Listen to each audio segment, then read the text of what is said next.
மிக முக்கியமாக இங்க இந்த படத்தைக்கும் இந்த என்னுடைய அழைப்பு ஏற்று வந்திருக்கக்கூடிய என்னுடைய நலம் விரும்பிகளாக இருக்கக்கூடிய அனைவருக்கும் என்னுடைய மனமார்ந்த வணக்கங்களை தெரிவித்துக்கிறேன். பத்திரிகையாளர்களுக்கும் என்னன்னா, இதுக்கு யாராவது பேசுறதுக்கு ஒருத்தர் ஒரு ஆங்கரை ரெடி பண்ணிடலாம் நிகழ்ச்சி டீம்ல சொல்லும்போது, ஒரு படத்தையே எல்லா வேலையும் செஞ்சு நீங்களே செஞ்சு முடிச்சிட்டீங்க, இதையும் நீங்களே பண்ணிருங்க அப்படின்னு சொல்லி இதையும் என்னைய பேச சொல்லிட்டாரு. முதலில் என்னுடைய அழைப்பை ஏற்று என்னை வாழ்த்துவதற்காக இந்த படத்துல வழக்கமா ஒரு ஆடியோ லான்ச், ஒரு பிரஸ் மீட் அப்படின்னா அந்த படத்துல கலந்துக்கிட்டு அந்த படத்துல நடிச்ச டெக்னீஷியன்ஸ், ஆக்டர்ஸ் எல்லாமே ஒரு பெரிய லைன் இருக்கும்.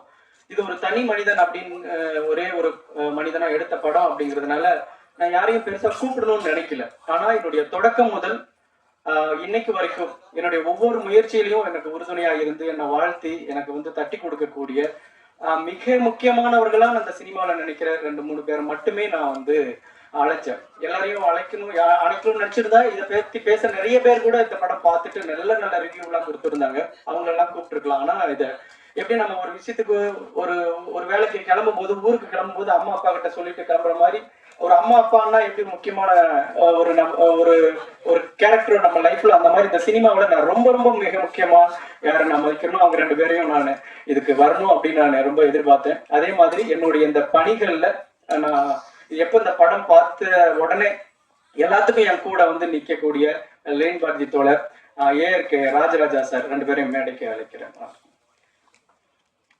நான் சொன்னதுல இந்த சினிமாவில் நான் ஒவ்வொரு மேடையில நான் பேசும் பொழுதும் அண்ணன் சேரனுக்கும் ரோஹிணி மேடனுக்கும் நன்றின்னு சொல்லிட்டு தான் பேசணும், வேற எங்கேயா இருந்தா. ஆனா இங்க அண்ணனே இருக்காரு அப்படிங்கிறதுனால நான் அதை சொல்லலை.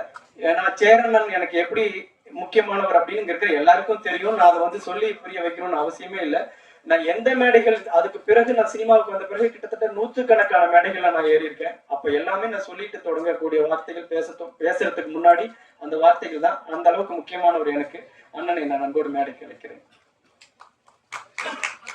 அதே மாதிரி சத்யராஜ் சார் சங்கர் சாரோட டைரக்ஷன்ல நடிச்சுக்கிட்டு இருந்த காலகட்டத்துல நானும் போய் ஒரு இயக்குனர் எனக்கு ஒரு படம் பண்ணணும்னு சொல்லி நின்னேன். அந்த காலகட்டத்துல ஒரு உதவி இயக்குனருக்கு வாய்ப்பு கேட்டு வந்த மாதிரியான உருவமும் வயதும் கொண்ட என்ன அங்கீகரிச்சு எனக்கு வெங்காயம் படத்துல அவ்வளவு பெரிய சப்போர்ட்டா, ஒரு பெரிய தூணா, பலமா அதோட வெளியீட்டு வரைக்கும் எனக்கு உறுதுணையா இருந்த சத்யராஜ் சார் அவர்களே நான் அன்போடு மேடை கிடைக்கிறேன். இந்த ஒன் திரைப்படத்தை நேற்றைய முன்தினம் இங்க இயக்குனர் சங்கத்துக்காக திரையிட்டோம். படம் முடிஞ்ச பிறகு ஸ்டாண்டிங் ஓவேஷன் கொடுத்தாங்க. எழுந்து நின்று எல்லாரும் கை தட்டணும் அப்படின்ட்டு இயக்குனர் சங்க தலைவர் சொல்லி எல்லாரும் எழுந்து நின்று 5 நிமிடம் கை தட்டி உட்கார்ந்தாங்க. அந்த இயக்குனர்களுக்கும் என்னுடைய மனமார்ந்த நன்றிகளை தெரிவிச்சுக்கிறேன். ஏன்னா இந்த படம் இதை எப்படி தொடங்கணும் அப்படின்னு தெரியல. ஏன்னா அந்த படத்தை முடிஞ்ச பிறகு ஆர்.வி. உதயகுமார் சொன்ன ஒரே ஒரு வார்த்தை, தயவு செஞ்சு இங்க யாரும் இவனை இந்த படத்துக்கு என்ன பட்ஜெட்னு கேட்காதீங்க. அப்படி ஒரு கேட்கறதே தவறான கேள்வியா மாறிடும். அதை தவிர வேற என்ன வேணா கேளுங்க. ஏன்னா ஒரு 5-6 வருட உழைப்பு தான் இந்த படத்துக்கோட பட்ஜெட்டு. அது இந்த படத்துல தெரியுது அப்படின்னு சொன்னார். நான் அந்த படத்தை எதுக்கு ஆரம்பிச்சேன், எப்படி ஆரம்பிச்சேன்னு எனக்கே மறந்து போச்சு. அவ்வளவு காலம் இந்த படம் எனக்கு பெரிய வேலையும் மன உளைச்சலையும் பெரிய உழைப்பையும் எடுத்துக்கிச்சு. இதுக்கு நடுவுல எத்தனையோ வேலைகளை நம்ம செஞ்சிருந்திருக்க முடியும். ஆனாலும் சரி, இதை கைவிட்டக்கூடாது, ஒரு கட்டத்திலையும் நம்ம கைவிட்டக்கூடாது அப்படிங்கிற ஒரே ஒரு நோக்கத்துல உலகத்துல யாரும் செய்யாத ஒரு பெரிய வேலையை கையில் எடுத்து தொடங்கிட்டோம். அது எந்த இடத்துலயாவது நிறுத்திட்டோம்னா அது நம்ம வந்ததே தெரியாம, இப்படி ஒரு முயற்சி எடுத்ததே தெரியாம போயிருமே அப்படிங்கிற ஒரே உறுதியில இதை முடிச்சிடணும் அப்படின்னு நினைச்சேன். முடிச்சுட்டு இப்ப வர 21ஆம் தேதி அதை வெளியீட்டுக்கு கொண்டு வர இருக்கிறேன். இதுல எத்தனையோ இடையூறுகள், பயணங்கள்ல தடை எல்லாமே இருந்தாலும் இந்த வெளியீட்டுன்னு நிற்கும் போது நான் வெங்காயம் படத்துல அனுபவிச்ச அந்த விஷயம் தான் எனக்கு ஞாபகம் வந்துச்சு. ஏன்னா எனக்கு கிடைச்ச அனுபவம் இந்த உலகத்துல எந்த இயக்குனருக்கும் தயாரிப்பாளருக்கும் கிடைச்சிருக்கு. ஒரு வெற்றியும் பார்த்த ஒரே ஒரு படமும் இயக்குனர் நான் தான். முதல்ல நான் சேரனுக்கு முன் சேரனுக்கு பின் அந்த மாதிரிதான். வெங்காயம் படத்தை முதல்ல வெளியிட்டப்ப 2 நாள் 3 நாள் ஒரு 2 ஷோ 3 ஷோ யாருக்குமே தெரியாம அது வைண்ட் அப் ஆகி வந்துச்சு. அதுக்கப்புறம் சேரன் நான் பார்த்த பிறகுதான் அந்த படம் சன் டிவில பிசினஸ் ஆச்சு. மறுபடியும் திரும்ப 100க்கு மேற்பட்ட தியேட்டர்கள்ல திரையிடப்பட்டுச்சு. என்னன்னா ஒரே படம், இப்ப 2 படம், என்னோட முதல் படம் அப்படி நடந்துச்சு, 2வது படம் எப்படி நடந்துச்சுன்னா ஓகே, அதோட கண்டென்ட்டை பொறுத்து இது மாறி இருக்கும் அப்படின்னு நினைக்கலாம்ல. அப்படி இல்லாம ஒரே படம், ஒரே டைட்டில், ஒரே ஆர்டிஸ்ட், அதை சரியா ப்ரமோட் பண்ணி அந்த இடத்துக்கு கொண்டு போய் நிறுத்தணும்னா அது எல்லாராலையும் கவனிக்கப்படுங்கிறதையும் பார்த்தேன். அந்த இடத்துல நம்ம தப்பு பண்ணோம்னா யாருக்கும் தெரியாம போயிடும் அப்படிங்கிறதையும் பார்த்தேன். அப்போ நீங்க வெங்காயம் படத்துக்கு நீங்க எல்லாம் கொடுத்த சப்போர்ட், நீங்க எல்லாம் கொடுத்த ஆதரவு, நீங்க எல்லாம் முதல் வாட்டி நீங்க படம் பார்த்தப்பவே இந்த பத்திரிகைகளை கொண்டாடினது, இதெல்லாம் தான் அந்த படத்தை காப்பாத்தி சேரண்ணனுடைய பார்வைக்கு கொண்டு போய் அது வந்து வேற மாதிரியான ஒரு இடத்துக்கு போச்சு. இப்போ இந்த படத்துல எல்லா வேலைகளையும் செஞ்சு யாருடைய உதவியுமே இல்லாம எல்லா வேலைகளும் ஒரு தனி ஒரு மனிதனா செஞ்சு, ஏன்னா எல்லாத்துக்கும் ஆதாரமும் வச்சிருக்கிறேன் நானு, செஞ்சு முடிச்சுட்டேன். முடிச்ச பிறகு இப்போ நான் வந்து எனக்கு இந்த வெளியீடு அப்படின்னு வரும்பொழுதுதான் இப்ப மிகப்பெரிய கவலையும் முயற்சியுமா இருந்துச்சு. எப்பெல்லாம் நான் என்ன, நம்ம இயக்குனர் ஒரு தயாரிப்பாளருக்கான மெட்டீரியலோடய வாழக்கூடியவங்களா இருந்தா அது தொடர்பான ஆட்களோட தொடர்பு இருக்கும், அது மாதிரியான இடத்துல நம்ம போய் ஒரு புழக்கம் இருக்கும், அது எதுவுமே நமக்கு இருக்காது. ஆனா ஒரு தயாரிப்பாளர் நம்மளும் ஒரு பேரை வச்சுட்டு அது வெளியிடணும்னு வரும்பொழுது இருக்கக்கூடிய பெரிய அயற்சி ஒண்ணு இருக்கு இல்லைங்களா, அதுதான் நான் ரொம்ப பயந்தேன். எல்லா வேலையும் நம்ம முடிச்சிட்டோம், படம் எடுத்துட்டோம், எடிட்டிங் பண்ணிட்டோம், கிராபிக்ஸ் பண்ணிட்டோம், டப்பிங் பண்ணிட்டோம், எல்லாமே நம்ம உட்காந்து பண்ணிட்டோம். இதை வெளியிடுறதுக்கு என்னடா பண்ண போறோம் அப்படிங்கும் போதுதான் எனக்கு ஒரு பெரிய மலைப்பா இருந்துச்சு. ஏன்னா ஏற்கனவே நான் ஒரு அடி வாங்கியிருக்கேன். அப்பதான் நான் தானு சார் படம் பார்த்தேன். படம் பார்த்துட்டு ரொம்ப ஆச்சரியம். அவர் கொடுத்த எனக்கு ஆஃபர்லாம் வேற வேற ஆஃபர். அவரு வந்திருந்தா அவர் வாயிலே சொல்லியிருக்கலாம். மிகச்சிறந்த ஒரு வார்த்தைகளை சொன்னார். அப்போ நான் ரிலீஸ் பண்றேன் சார் அப்படின்ட்டு போய் நான் அவர்கிட்ட உட்காரும் பொழுது, நான் எப்படி தயாரிப்பாளர், ஓகே, ஒரு டிஸ்ட்ரிபியூட்டர் எங்க பிடிக்க போறோம், மீடியாட்டர் யாரு, எந்த ஊருக்கு எங்க நம்ம திரையரங்களை கொண்டு போய் சேர்த்த போறோம். ஏன்னா எல்லா படைப்புகளையும் கொண்டாந்துட்டு மக்கள்கிட்ட கொண்டு போய் சேர்த்தும் போதுதான் பெரிய பிரச்சனையா உருவாகுது. மக்கள்கிட்ட போய் சேரல, இல்ல இது மட்டும் நீங்க நல்லா ப்ரமோஷன் பண்ணி நல்லா தியேட்டர் போட்டிருந்தீங்கன்னா எல்லாம் சூப்பரா வந்திருக்குன்னு எத்தனையோ படங்களுக்கு நம்ம சொல்லி கேள்விப்பட்டிருக்கோம். அந்த மாதிரி இந்த 5-6 வருட கால உழைப்பை வந்து இந்த தியேட்டர் கிடைக்காம, நம்ம சரியான டிஸ்ட்ரிபியூட்டர் கிடைக்காம நம்ம வந்து இந்த படத்தை வீணடிச்சிடுமோ அப்படிங்கிற ஒரு கவலையில தானு சார்கிட்ட நான் போய் சொல்றேன், சார் எனக்கு வந்து எப்படி ரிலீஸ் பண்றது என்னன்னே ஒரு குழப்பமா இருக்கு, நீங்க எனக்கு கொஞ்சம் கைட் பண்ணும் அப்படின்ட்டு. தானு சார் ஒரே ஒரு வார்த்தை தான் பிவிஆருக்கு ஃபோன் பண்ணாரு. பிவிஆருக்கு ஃபோன் பண்ணி, நான் ஒரு ஒன் மேன் அப்படின்னு ஒரு படம் பார்த்தேன், எக்ஸ்ட்ராடினரியான ஒரு படம், ரொம்ப மிரண்டுட்டேன் அப்படின்னு. அதுக்கப்புறம் அவர் சொன்ன ஒரு 10 வார்த்தைகள் இருக்கு இல்லைங்க, அந்த 10 வார்த்தைகளும் சாதாரண வார்த்தைகள்ல பொன்னெழுத்துக்களால் பொறிக்கக்கூடிய வார்த்தைகள் அப்படின்னு தான் சொல்லுவாங்க. வருட கால உழைப்பு, இந்த உலகத்துல யாருமே எடுக்காத ஒரு முயற்சி. நீங்க எங்க வேணாலும் செக் பண்ணி பாருங்க, நெட்ல இதெல்லாம் செக் பண்ணி பாருங்க. நான் உங்களை நம்பி வந்திருக்கேன் சார், எனக்கு தியேட்டர்ல கொண்டு போய் நீங்க போட்டு கொடுக்கணும் அப்படின்னு. பிவிஆர் அலுவலகத்துல உட்காந்து கொஞ்ச நேரம் அப்படியே அமைதியா இருந்தாங்க, பார்த்துட்டே இருந்தாங்க. அவர் அசோக், பாலா, கதிர் அப்படிங்கிறவங்க உட்காந்து பார்த்துட்டே இருக்காங்க. சார், இந்த முயற்சி உலகத்துல யாருமே எடுக்காத ஒரு முயற்சி, தமிழ்நாட்டுல நீங்க எடுத்திருக்கீங்க. எப்படி நீங்க தொடங்கும் போது உங்க அப்பா அம்மா, உங்க குடும்பத்துல இருக்கிறவங்க, உங்க நண்பர்கள்லாம் சப்போர்ட் பண்ணிருப்பாங்க, அப்புறம் உங்க இயக்குநர்கள் இங்க இருக்கிறவங்க சப்போர்ட் பண்ணிருப்பாங்க, ஒவ்வொரு கட்டத்திலயும் ஒவ்வொருத்தர் சப்போர்ட் பண்ணிருப்பாங்கல்ல, அந்த மாதிரி எங்களுடைய பங்களிப்பா நாங்களும் உங்களுக்கு சப்போர்ட் பண்றேன் சார் அப்படின்னு சொல்லி ஒரு வார்த்தை சொன்னாங்க. எனக்கு அவ்வளவு ஆச்சரியமா இருந்தது. ஏன்னா ஒரு முக்கியமான ஒரு வணிக நிறுவனம் ஒரு சின்ன படங்களுக்கு கொடுப்பாங்களா, அவங்க தியேட்டர் ஃபுல்லா ஆகக்கூடிய ஓவர் ஃப்ளோ ஆகக்கூடிய படங்களை தான் முக்கியத்துவம் கொடுப்பாங்க அப்படின்னு நினைச்சேன். இந்த படத்துக்கும் நாங்க கை கொடுக்குறோங்க. உங்க படம் ஒரு அரிய முயற்சி, கண்டிப்பா நாங்க வந்து இதை வந்து மக்கள்கிட்ட கொண்டு போய் சேர்த்துறதுக்கு எங்களோட பங்களிப்பு என்னவோ அதை கண்டிப்பா நாங்க செய்வோம் அப்படின்னு சொல்லி, எனக்கு அதாவது பெரிய தடைக்கல்லாவே இருந்தது எனக்கு அந்த இடம் தான், எப்படி கொண்டு போய் சேர்த்த போறோமோ அப்படின்னு. நாங்களும் இதுல ஒரு பார்ட்டா இருந்து உங்க படத்தை கொண்டு போய் சேர்த்துறோம் அப்படின்னு சொன்ன பிவிஆர் நிறுவனத்துக்கு என்னுடைய மனமார்ந்த நன்றிகளை நான் தெரிவிச்சுக்கிறேன் இந்த நேரத்துல. இது ரொம்ப முக்கியமான பாயிண்ட். முதல்ல நான் இனிமே அதிகம் பேசுற நேரம் இனிமே படமும் பார்க்க வேண்டியது அப்படி இருக்கிறதுனால, இந்த படத்தை வந்து நான் எடுத்துட்டு வந்து போஸ்ட் ப்ரொடக்ஷன் பண்றதுக்கு ஆரம்பிச்ச நாள்ல எனக்கு நிறைய பெரிய ஸ்டூடியோ வேலைகள் நிறைய இருந்தது. நான் எப்படி பண்ண போறேன், 5.1 மிக்ஸ் பண்ணும், அதுக்கான எக்யூப்மெண்ட், அதுக்கான சிஸ்டம், மிக்சர், இதெல்லாம் நான் வாங்கணும்னா அது பெரிய காசா இருந்தது. நான் ஏற்க ராஜராஜா சார்கிட்ட போய் சொன்னேன், சார் இந்த மாதிரி ஒரு படம் வித்தியாசமான முயற்சி, எனக்கு எப்படி பண்ணணும்னு தெரியல, ஆனா எப்ப பண்ணுவேன், எவ்வளவு நாள் ஆகும், 1 மாசம் ஆகும், 2 மாசம் ஆகும், 6 மாசம் கூட ஆகும், நானே தான் பண்றேன், எனக்கு பண்றது எப்படின்னு தெரியல சார், எனக்கு அதுக்கான உதவி வேணும் அப்படின்னு கேட்டேன். அவர் ஒரு கொத்து சாவி எடுத்து என் கையில கொடுத்து, அவரோட ஸ்டூடியோவோட சாவி, எப்ப வேணாலும் நீங்க திறந்துக்குங்க, எப்ப வேணாலும் ஒர்க் பண்ணிக்க, சிஸ்டம் ஆஃப் பண்ணிட்டு போங்க, உங்களுக்கு எப்ப வேணுமோ அது திறந்துக்குன்னு சொல்லி சாவியே கொடுத்தாரு. ஒரு 6 மாசம் என்கிட்ட தான் இருந்தது. அதனாலதான் ரொம்ப முக்கியமா நான் அவரை வந்து இந்த மேடையில வந்து அவர் வரணும் அப்படின்னு சொல்லி நான் எதிர்பார்த்தேன். அந்த இடம் இல்லைன்னா நான் அதை தாண்டி வரது ரொம்ப கஷ்டமா இருந்திருக்கு. படம் வெற்றி பெறலாம், தோல்வி அடையலாம், இல்ல அதுல வந்து மிகப்பெரிய லாபம் அடையலாம் அவரு, அதெல்லாம் அப்புறம். ஆனா இது வரலாற்று பதிவு. பல்லாயிரக்கணக்கான வருடங்களா வந்து தமிழர்கள் வந்து தொழில்நுட்பத்தில் மேம்பட்டவர்கள், நாகரிகத்தில் மேம்பட்டவர்கள், நாங்க தாண்டா முதல் நாகரிகம், நாங்க தாண்டா இந்த மக்களுடைய, அதாவது இந்த மனிதர்களுடைய முதல் மனிதர்கள் அப்படின்லாம் நம்ம பெருமைப்படுறோம்ல, அதோட சங்கிலி, அந்த சங்கிலியில வந்து மிகப்பெரிய திறமை ராஜ்குமார். அந்த பெருமை இந்த படம் பார்த்தோன்னு எனக்கு கொடுத்துச்சு.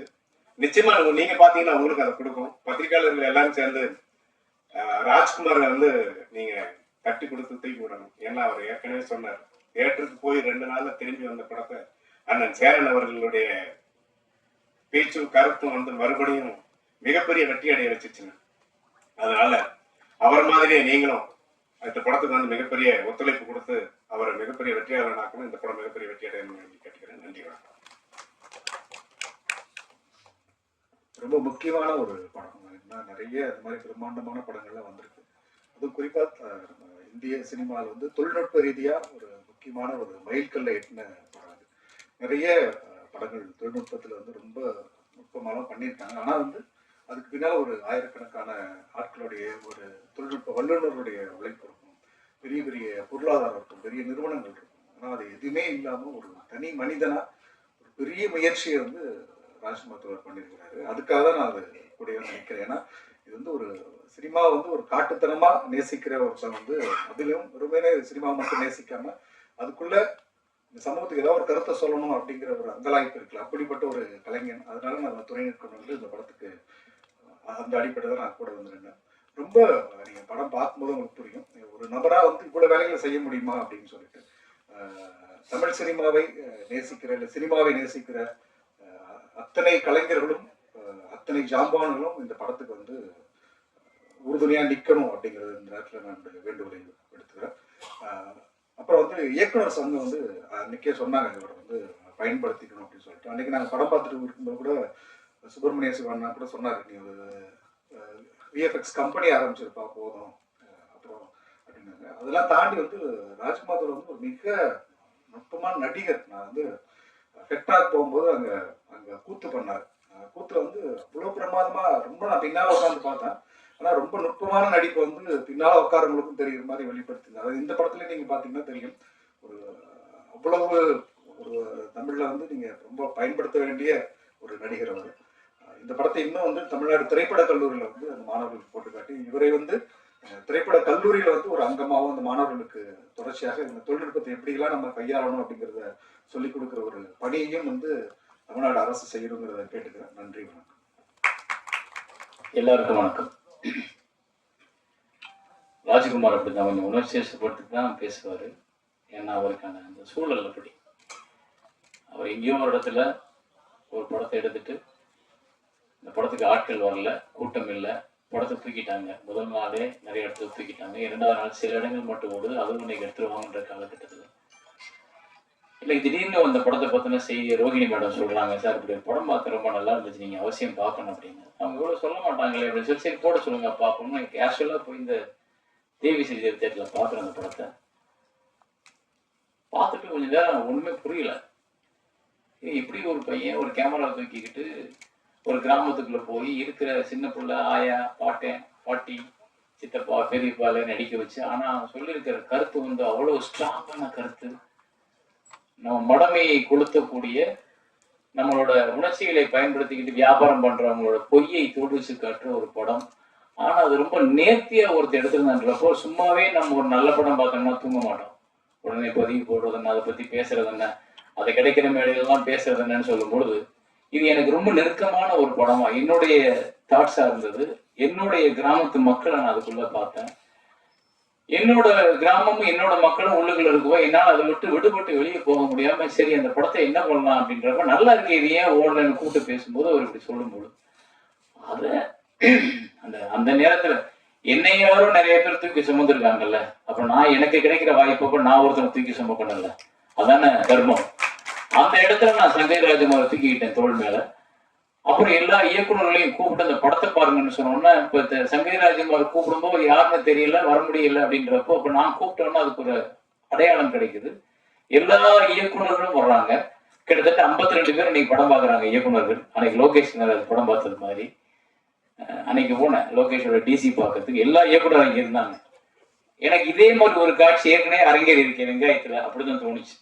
அத்தனை இயக்குனர் இருந்தாங்க. அப்ப அந்த வெற்றி இருக்கும்போது நம்ம கூப்பிட்டா எல்லாமே நடக்கும். அது அன்னைக்கு நான் பார்த்தேன். இப்போ அது நடந்துச்சு, அன்னைக்கு அது நடந்துச்சு. அப்ப எல்லா டைரக்டரும் பார்த்துட்டு எல்லாரும் வெயிட் பண்ணி இந்த படத்துக்கு ஒரு படம் பார்த்தா சில டைரக்டர்லாம் சொல்லாம கொள்ளாம பின்வழியை ஓடி போயிடுவோம் படம் நல்லா இல்லைன்னா. ஆனா அத்தனை பேர் நின்று அந்த திரைப்படத்தை வேல்யூ பண்ணி நின்று பேசினாங்க. அந்த 52 டைரக்டர்ஸ் பார்த்ததும் அதை பூரா கட் பண்ணி ஒவ்வொரு டைரக்டரோட கருத்துக்களை வீடியோவா மாத்தி அவரோட படத்தை இடையில இணைச்சு அதை கொண்டு போய் சன் டிவியில போட்டு காட்டினேன். சார் இப்படி இவ்வளவு டைரக்டர் சொல்லியிருக்காங்கன்னா ரொம்ப நல்ல படமா தான் சார் இருக்கும் அப்படின்னு சொல்லிட்டு முதல்ல 5 ரூபாய்க்கு வாங்காத அந்த படத்தை 52 லட்சம் ரூபாய்க்கு வித்தோம்.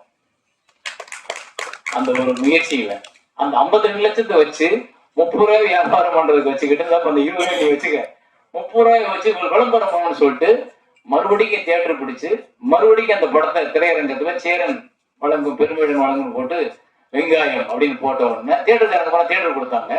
கண்ணீர் முதலும் கடைசியில அது எல்லாரும் நடிச்சிருப்பாங்க. இவங்க அப்பா ஒரு தலை சிறந்த நடிகர். அவங்க அப்பாவை தான் எனக்கு வெங்காயத்துல ரொம்ப பிடிச்சிச்சு. அந்த கூத்து பாட்டு பாடுறவராக இருப்பார். அந்த நடு ரோட்ல மகளுக்காக பிச்சை எடுத்து ரோட்ல நின்று பாடுவார். அது அந்த வேஷம் வந்து எக்ஸ்ட்ரானரி. அதே மாதிரி அவர் ஒவ்வொரு படத்திலும் நடிகர். இப்ப கூட யாரும் ஒரு படத்தில் நடிக்க வச்சிருந்தாங்க, தண்டகாரண்யம், அதெல்லாம் பண்ணியிருந்தார். அவர் என்னன்னா அந்த நெடும்பாவுல ஒரு குழந்தை என்ன பண்ணும், சிட்டிக்குள்ள இருக்க குழந்தை தெரியாம வழி தவறி ஒரு வேன்ல ஏறி ஒரு இடத்துல போய் இறங்கி ஒரு காட்டுக்குள்ள போயிடும். அது பூரா காட்டு மனுஷங்க, அவங்களுக்கு இந்த பாஷையே தெரியாது.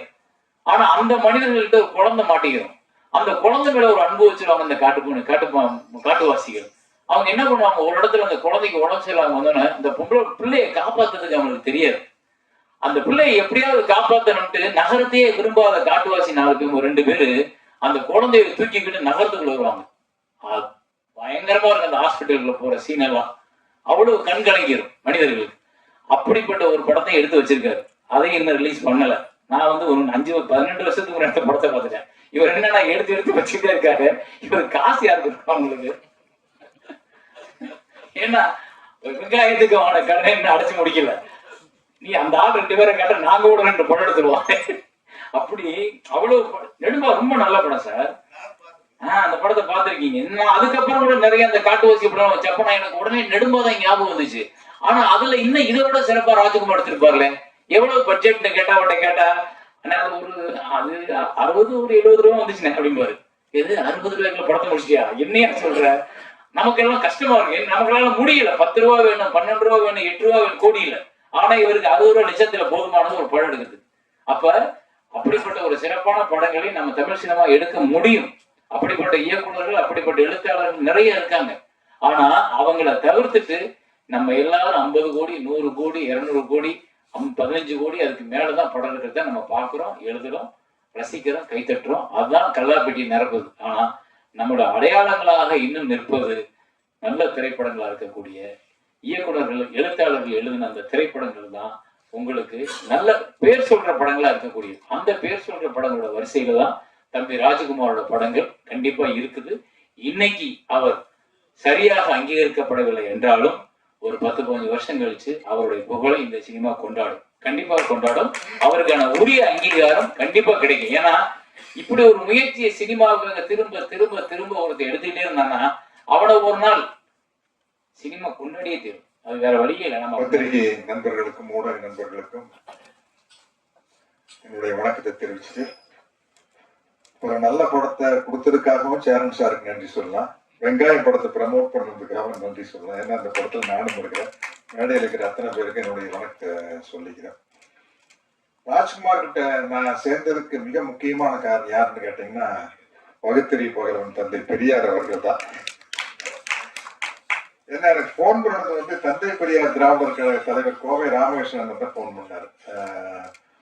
நம்ம தம்பி ஒருத்தர் வராருங்க, ஐயாவோட தொண்டர், நீங்க என்னன்னு பார்த்து என்ன முடியுமோ செய்யுங்க. அவருக்கு பெருசா சினிமா பத்தி எல்லாம் தெரியாது ராமகிருஷ்ணனுக்கு. வந்து இப்படி ஆசிட்டிஸ் நீங்க சத்யராஜாவே வரணும், அதுல ஒரு பாட்டு வருது, அதுல மட்டும் பெரியார் கெட்டப்ல ஒரு 4-5 ஷாட் வந்தீங்கன்னா போதும் அப்படின்னு சொல்லி பண்ணேன். எனக்கு வந்து ஒரு படம் நடிக்கல எப்படி வரும் அப்படிங்கிறது தெரியாது. கேரக்டர் ரோல் பண்ண ஆரம்பிச்சதுக்கு அப்புறம் கதாநாயகன் நடிக்கலையாவது முழு கதையை சொல்லுவாங்க. இவங்க மியூசிக், இவங்க கூட நடிக்கிறவங்க கவுண்டர் என்ன சேர்த்து எல்லாரும் ஒரு பேக்கேஜ் இருக்கும். இப்போ கேரக்டர் ரோல் பண்ணிட்டு இருக்கீங்களா, ஒரு 20 வருஷமா வந்து நம்ம கேரக்டர் தப்புலாம் கொடுத்தா போய் நடிச்சுட்டு வந்துடுது, அவ்வளவுதான். நானும் கூட அதுக்கு ஒரு பஞ்சு டைலாக் வச்சிருக்கேன். வால்டர் வெற்றிவேல் அமைதிப்படை காலத்துல சினிமா என் கையில் இருந்தது, இப்ப நான் சினிமா கையில் இருக்கேன். அதனால வந்து போனோமா வந்தோமா, அதுதான். அப்புறம் நான் நடிக்காத படத்தினுடைய இசை வெளியீட்டு விழா ப்ரமோஷனுக்கு எல்லாம் நான் போறதில்லை. இப்ப சேரன் சார் தான் போய் ஆகணும், என்ன எழுத்தாளர் சங்க தலைவர், இயக்குனர் சங்க தலைவர், தயாரிப்பாளர் சங்க தலைவர் தான் போயிடணும். நான் ஏன் போறதில்லைன்னா பிரச்சனை என்னன்னா, மாசம் மாசம் ஒரு படம் வருது. அது நான் போன மாசம் வந்து சாருகேசி, இந்த மாசம் ஜிடி நாயுடு, அடுத்த மாசம் மண்டாடி வருது. இப்ப நம்ம நடிச்ச படத்தை பத்தி நம்மளுக்கு சின்ன விமர்சனம் மனசுக்குள்ள இருந்தாலும் கூட அது மேடையில சொல்றது நாகரிகம் இல்லை. அந்த படத்தை பத்தி புகழ்ந்துதான் பேசியாங்க. எங்கிட்ட இருக்கிற மிஸ்டேக் ஒரு 2 பால் ஓவராவே போடுவேன், எக்ஸ்ட்ராவா 2 பால் போடுவேன். ஏன்னா அவங்கள மனிதர்களுடைய சந்தோஷம், குறிப்பா கலைஞர்களுடைய சந்தோஷம் வந்து அங்கீகாரத்துக்காக ஏங்குவது தானே, பாராட்டுக்காக ஏங்குவது அப்படிங்கிறத மனிதனுடைய மனமே. அதனால அதை நம்ம ஃபுல்ஃபில் பண்ணிட்டு போவோமே. நானே மணிவண்ணன் சார்ல சும்மா தமாஷா சிரிச்சு பேசினேன். தலைவரை ஐஸ் வைக்கிறதுனா சின்ன கியூப் எல்லாம் வைக்க கூடாது தலைவரை, அது வலிக்கிட்டு வந்துடும். பெரிய பாரை தூக்கி போட்டு அடிச்சிடும். ஒன்னா மண்டை உடையணும், இல்லாச்சு ஐஸ் உடையணும். வைக்கிற ஐஸ் அப்படி வச்சுட்டு போயிடணும் அப்படின்னு சொல்லி இருந்தது. இப்ப உண்மையிலேயே இந்த படம் வந்து எனக்கு பிரமிப்பா இருக்குது. சார் சார் நீங்க பாத்தீங்களா?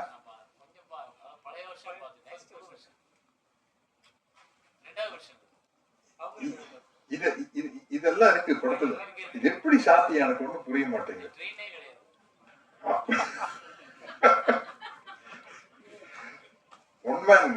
ஒன்மேன் ஆர்மின்னு சொல்ற மாதிரி ஒன்மேன் ராஜமௌலின்னு நினைக்கிறேன். ஒன்மேன் பாகுபலி அப்படிங்கிறது அதிகம். ஓ ஓ